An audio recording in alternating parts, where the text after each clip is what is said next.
think the lens just failed. I think the lens is broken.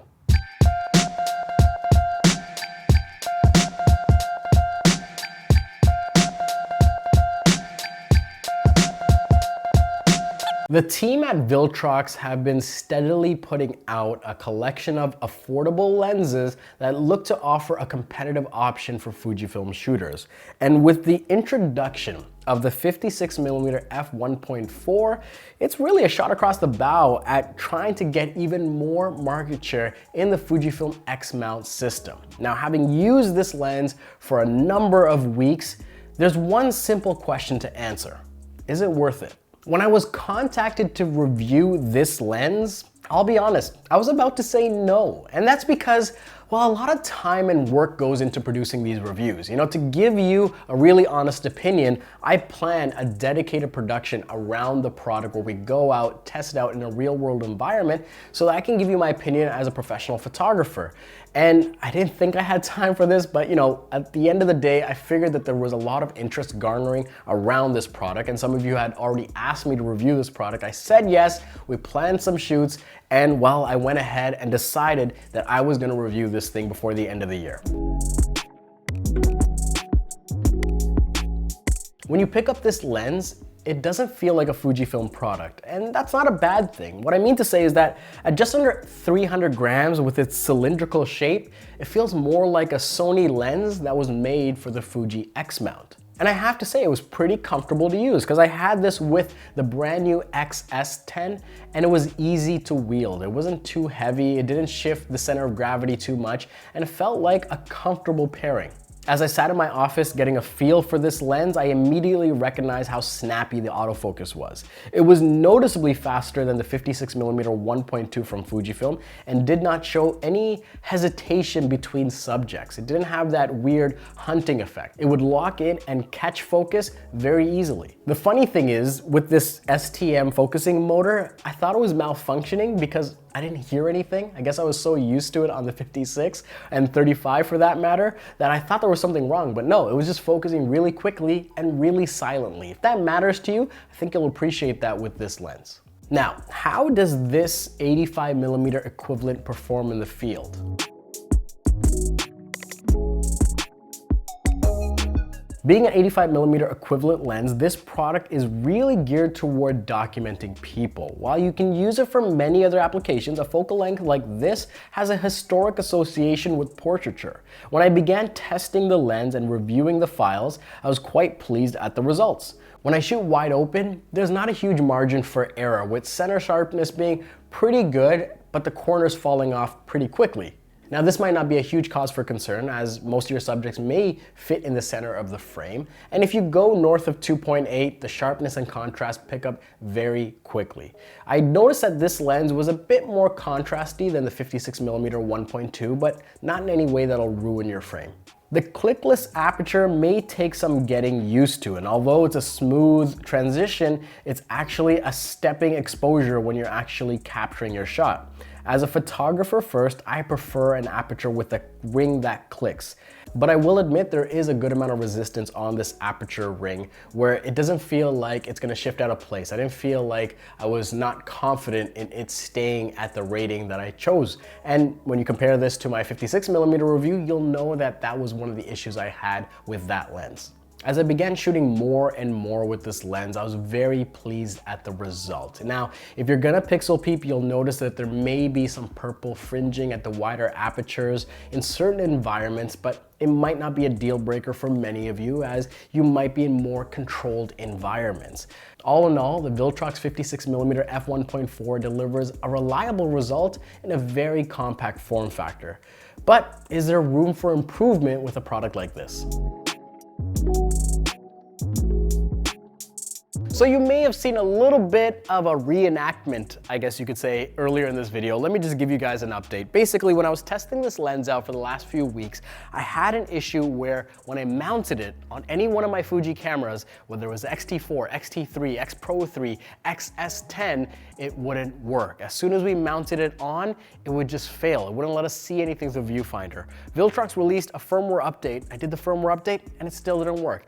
Now, luckily, I reached out to them, told them about the issue. They got back to me within 24 hours. They said that this must be a defective unit and they're sending us a new one. We got the new one, and the new one, well, no issues on that one. So for transparency's sake, I wanted to bring it up. I think it may be because we were using a demo or pre-production sample. Since we've gotten the new one, I haven't faced any issues. It really lived up to all the sort of experiences I've been having thus far, and in no way gave me any kind of glitches or any kind of weird artifacts with respect to how it was working.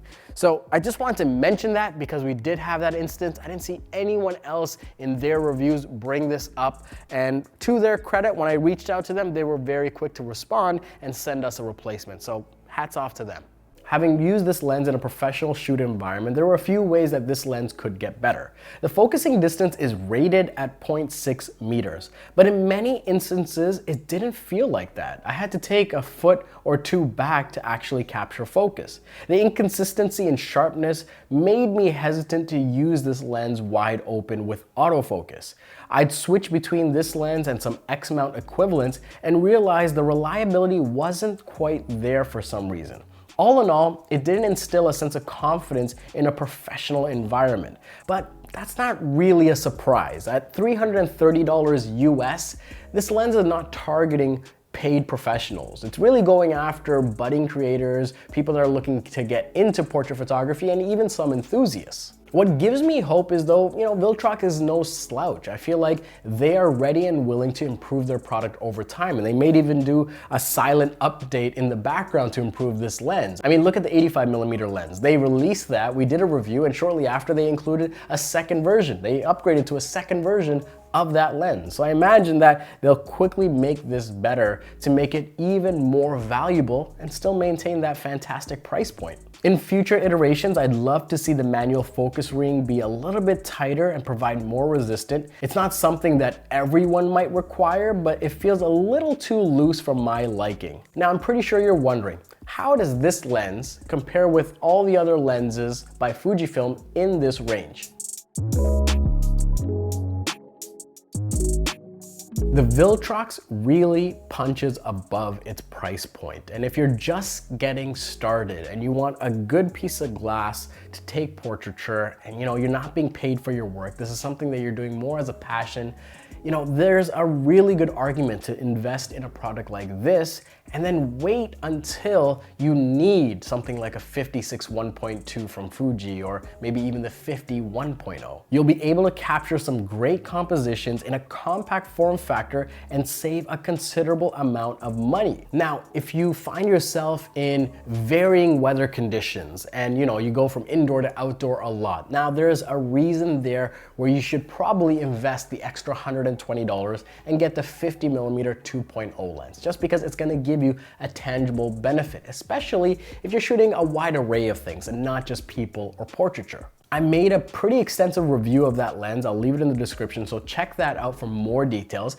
But is there a reason to get the 56 from Fujifilm? Well, I believe that if you're shooting predominantly photography and almost no video, and you want to be able to capture portraits that have more of a natural look and in some way add a unique secret sauce that makes your central subject almost separate itself with a beautiful fall off from the background, that's where the 56 1.2 from Fujifilm will come into play. There's definitely a reason that lens exists.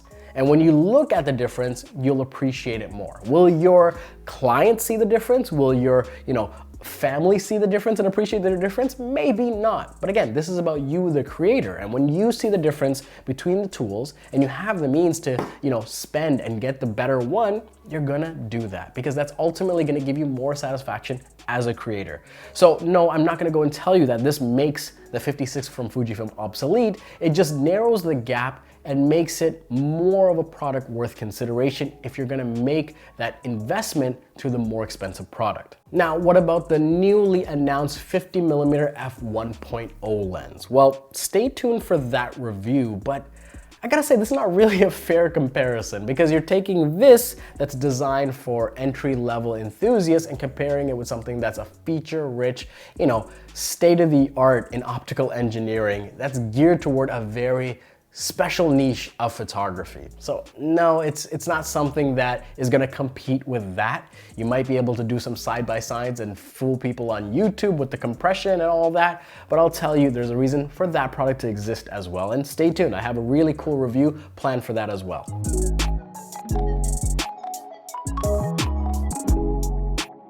With all that said, where have I landed with this lens? Is it worth it?